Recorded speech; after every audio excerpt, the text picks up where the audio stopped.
So now that we've got our spring and guide rod and barrel back in, we're ready to reassemble the gun, and it's very simple to do.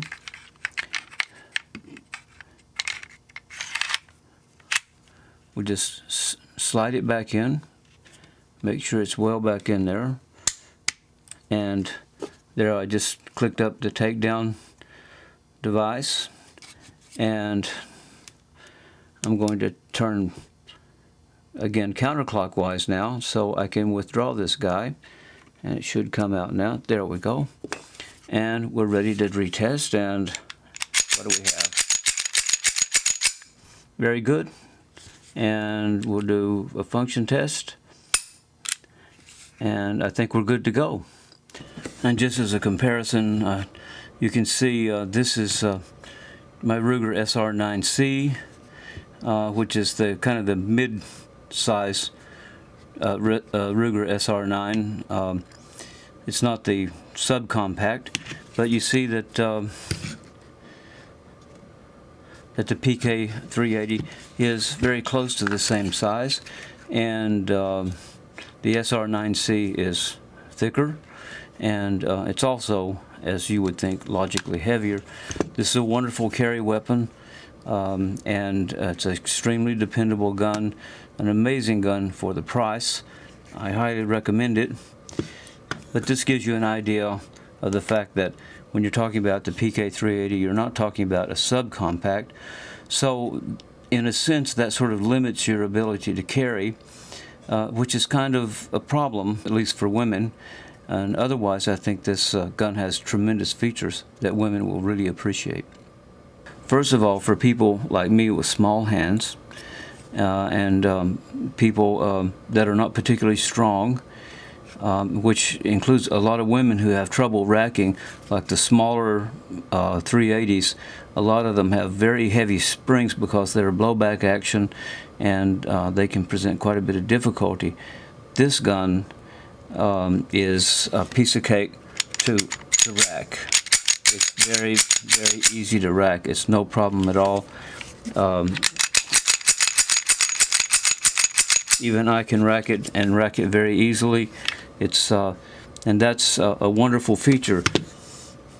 Now, this feature is not going to mean very much for people with really big hands, and they're really strong. But again, for guys with small hands like myself, for a lot of women out there, they're going to really appreciate this feature.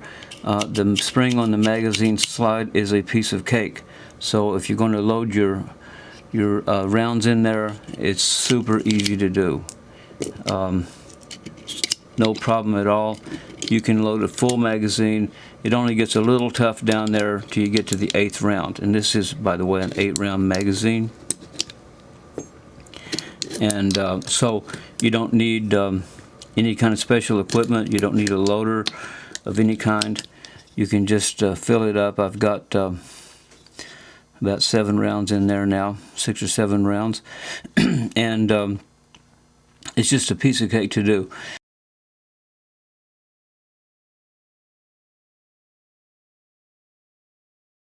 When I first got this guy, the first thing I did is I came home, I learned how to break it down.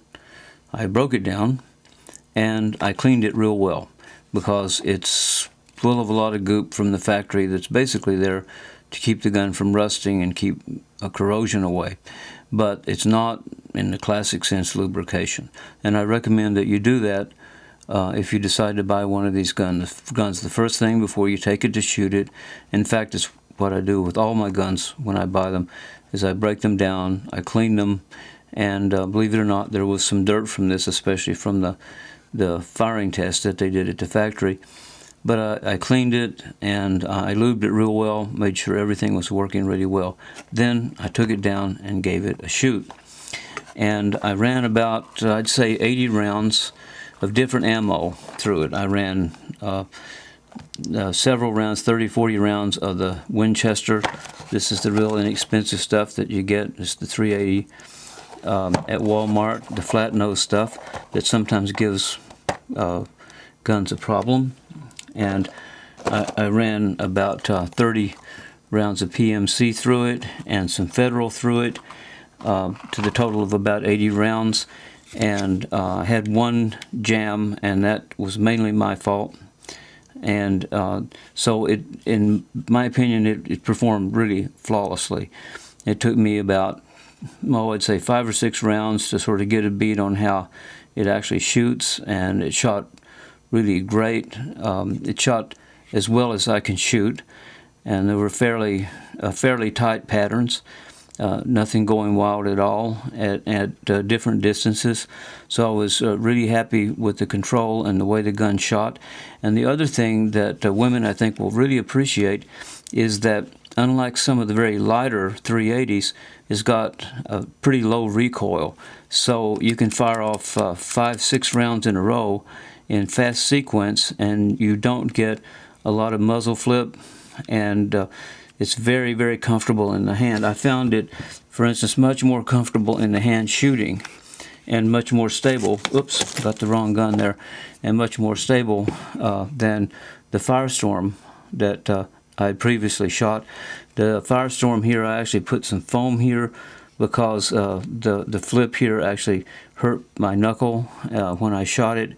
And, you know, it's supposed to be low recoil, but to me, it was I had more comfort shooting my P226 9mm Sig Sauer, and even the Ruger 9. It's not that it had a lot of muzzle flip. It's just something about the way this gun was in my hands, and so on. So other people, I'm sure, shoot it with perfect comfort, but I didn't. But this guy, I certainly did, and I have to say the handle on this gun is one of the most comfortable handles that I've ever felt. It's a wonderful gun to shoot, and this is, by the way, it's not a blowback action like you normally find, like you find in the PPK and like you find in the Firestorm and Thunder, bursts of Firestorm and Thunder. This is a standard breech action gun, and it is just super dependable. And one of the things that convinced me to buy it was its dependability. And my first experience in shooting it, which is admittedly limited, really confirms that it's very, very dependable, much more dependable than my experience with the Thunders and the Bursas, the bursts of Thunder and the Firestorm. And it's not to say that people don't have dependable Firestorms and Thunders. I'm sure they do, but that certainly wasn't my experience. And you know, a gun, no matter how slick it looks, no matter how good its reputation is, if it jams on you and you're in the middle of a firefight, you're in a world of trouble. So this is a gun that I could really trust, and I can carry it very well. Women, again, because of its size, may feel a little intimidated by the size of it, and may find that they have difficulty in carrying it, or finding a way to carry it. Maybe, I don't know exactly how, if you have a big purse, that would be a good thing. And you might use one of those kangaroo pouches. That's a very good way to carry a gun like that. Just make sure you get a big enough pouch. I think this will actually fit in a kangaroo pouch, and or a belly pouch, or whatever they call those things. And but anyway, once you resolve that problem, especially for women, I think you've got a gun that you can rack easily. You can got a gun you can load easily. A gun that controls extremely well, and something that you won't feel all that challenged in taking care of. And unlike some of what people say, as you saw me do 3 times in a row, the spring is not that hard to deal with. There are a few other videos that you might want to look at, and some good reviews that you might want to read about the Walther that would give you a good idea as to whether you want to buy it. In my own experience, it confirms what those positive reviews said. Again, this is a limited experience, but this gun certainly confirms it. The workmanship on it looked good to me right in the beginning. Maybe because I just had a Walther P22 that really shot great for me and was flawless. So I was fairly confident with that, but it looked like the same kind of setup, and my experience bears this out, and it also confirms the reports. And I hope in sharing this information with you that I've shared a few things that might help you to consider as to whether you want to buy this gun or not, whether it's appropriate for you. I would say if you find that the features are appropriate and so on, in terms of dependability, will this gun save your life? Can you put your confidence in it? I certainly would, from my experience, and I certainly recommend it to anyone if, again, all the other features fall in line and are valuable to you. So, thanks for watching.